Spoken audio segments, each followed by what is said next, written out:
Yo, Bobby here. I just wanted to go over some pickups this week.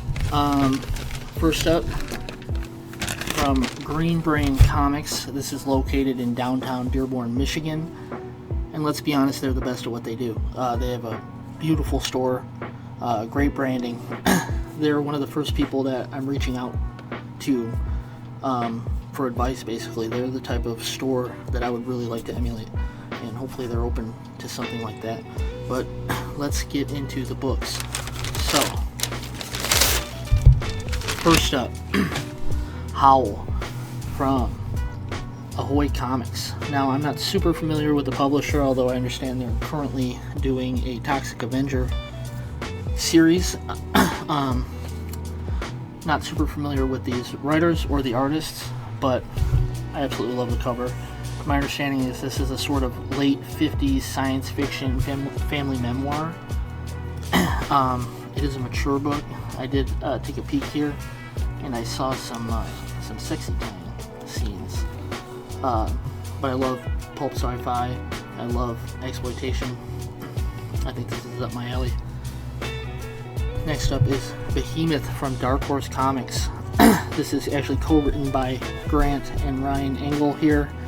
And this is cool. This is kind of a kaiju survivor story set in the belly of the beast. So, I mean, I don't think this is a spoiler because this is the premise of the entire story.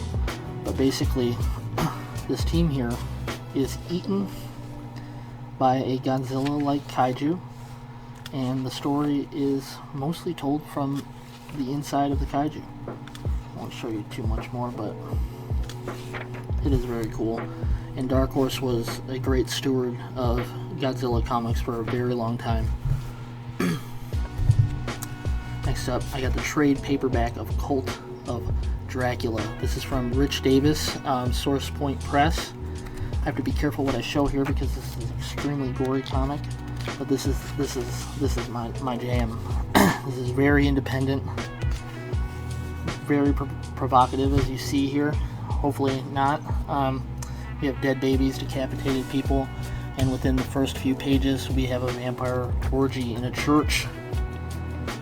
So this is cool shit for sure. I have the first issue of this somewhere. I was so excited to finally see this in trade, and that's the type of thing you will only see on the shelves of Green Brain because they carry all the cool stuff that your normal shops don't have. Next up, I grabbed Daredevil. Now, I've been reading a lot of Stan Lee, Jack Kirby things. This is Wally Wood, not Jack Kirby, but Wally Wood is, of course, one of the true goats of comic book history and, of course, Marvel history, working on the original Daredevil run. And this is Marvel's new premiere format book. You see they're smaller than a normal trade. They're also discounted, but all the same great stories. And, of course, this is the origin of Daredevil, Matt Murdock, in his yellow suit. And I'm on a real kick with this early Marvel stuff, man.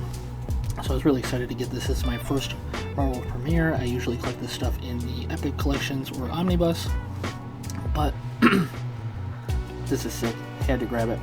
And with the new Daredevil show coming out, I'm in the mood.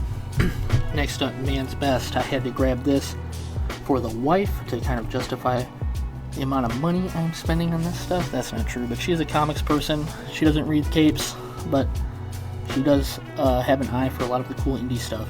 And this is Man's Best. This is from Boom Studios, and I'm going to butcher his name, but it's Pornsack. I believe it's pronounced P-Shit Show? I don't know. But Jesse Lonergan, this is the guy that wrote The Good Asian. Great comic. It's kind of a Chinatown noir about first generation of Americans to kind of come under an immigration ban, in the 30s. If you're an American history guy, it's a great read. Big fan of that book as well. And this story, I haven't actually read this, but it's a sort of Homeward Bound in space. Really, really gorgeous pencils here. Really gorgeous inks. I had to grab this.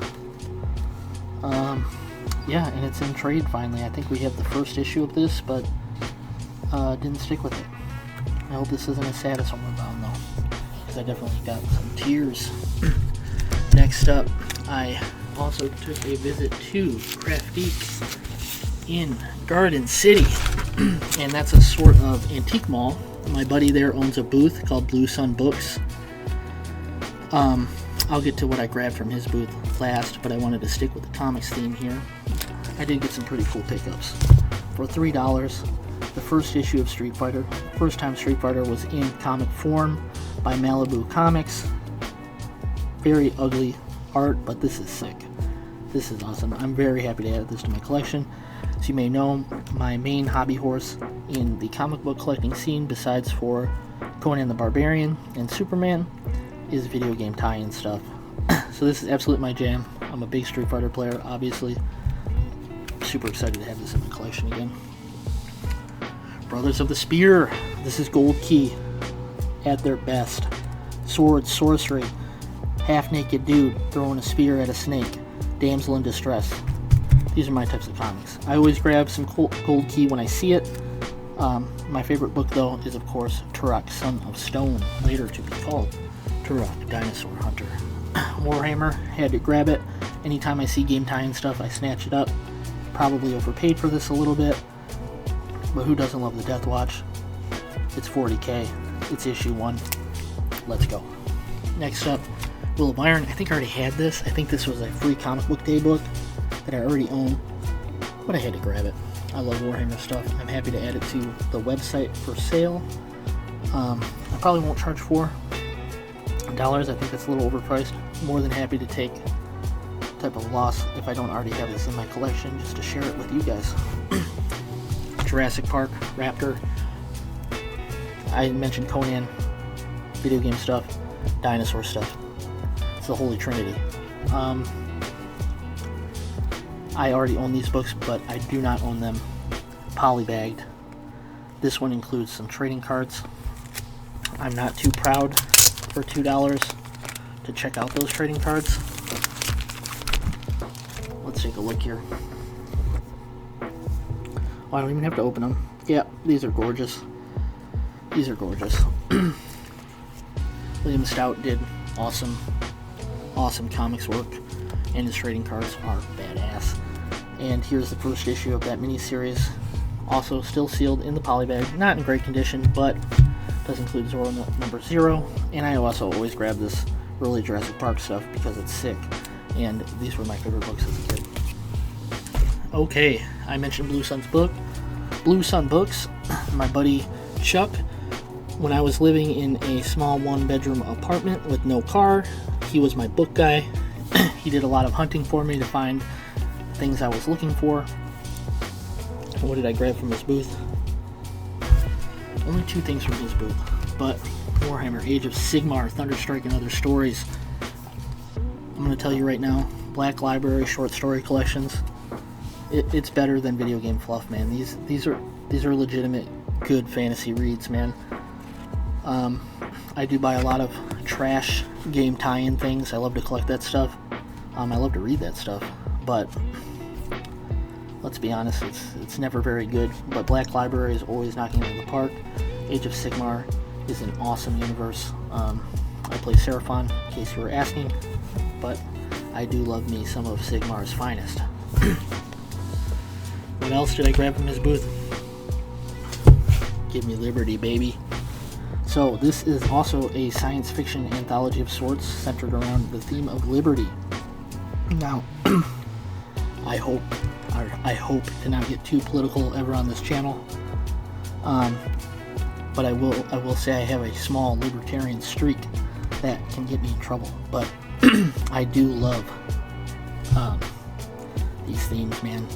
I love this cover, Lady Liberty, chained by this imperialist. It's beautiful, dude. And it's foiled. Look at that. So I had to grab this. It's probably not very good, but they're short stories, man, and they're always fun. Lastly, I did some other browsing at this antique mall, and I was able to pick up the Ultramarines Omnibus. I have read Nightbringer. I have not read the other stories in this omnibus. I am a Flesh Terror Space Marine fan, but I of course love the Ultramarines. Big Space Marine 1 and 2 fan. So I always respect them, but I'm a Flesh Terror guy at heart. But these are sick books. I'm looking forward to breaking into these when my Warhammer phase starts back up. What else did I grab? So, got a couple DVDs. Street Fighter Alpha Generations. It's sick. I've watched this. It's great Akuma. Great Akuma stuff. I love this anime. It's not Street Fighter 2, the animated movie, but it's probably the second best Street Fighter anime. I love it. And this is Video Games the Movie. This is pretty funny because it's produced by Zach Braff. And there he is. Chris Hardwick. Is he still canceled? I don't know. But this is awesome. I think it's 2015. Where am I getting that number from? Oh yeah, right there. So it is 2015. This is sick. Again, I collect all this video game stuff. I'm sure I've seen this. It's probably on YouTube, ripped onto YouTube somewhere. I didn't even check to see if the disc was in there. It is, luckily. Look at that. The zero budget. Beautiful. Alright, I did grab one last thing. And this was from Pandemonium Games, right across the street from Craftique. And Pandemonium is kind of the Green Brain Comics of the tabletop world. I honestly think that they are the best shop in the area. But I just grabbed some Blue Barrel Play Boosters. This is for a draft I'm having this weekend. We're having some people over, doing a sort of game night, and we will crack that then and there. It's a beautiful set. If you guys are out there, see you this weekend. Thanks a lot. Bobby B out.